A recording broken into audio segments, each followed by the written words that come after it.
کثرت کے ساتھ درود پاک پڑھیں، اور اصل چیز یہی ہے کہ حضرت امام حسین علیہ السلام کی جو تعلیمات ہیں اس پہ عمل کریں۔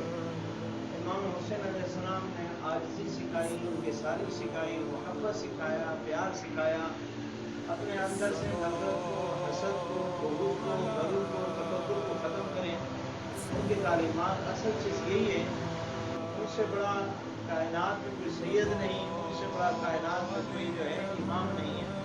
اللہ تعالیٰ نے انہی کے طفیل اولیاء کرام کو مراتب عطا فرمائے، کسی کو غوث اعظم بنایا رضی اللہ تعالیٰ عنہ، کسی کو غریب نواز بنایا، کسی کو دادا علی حجویری بنایا، کسی کو جو کوئی مقام عطا فرمایا، کسی کو کچھ مقام عطا فرمایا۔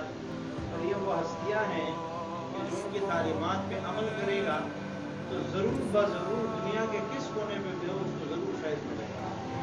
اور ہم پوری دنیا ان کی اولاد ہوں یا ان سے محبت کرنے والے ہوں یا ان سے نسبت کرنے والے ہوں، خدا کی قسم سب مولا حسین کے، مولا حسن کے محتاج ہیں، در کے فیض کے محتاج ہیں۔ اللہ تعالیٰ ہم سب کو ثابت قدم رہنے کی توفیق عطا فرمائے۔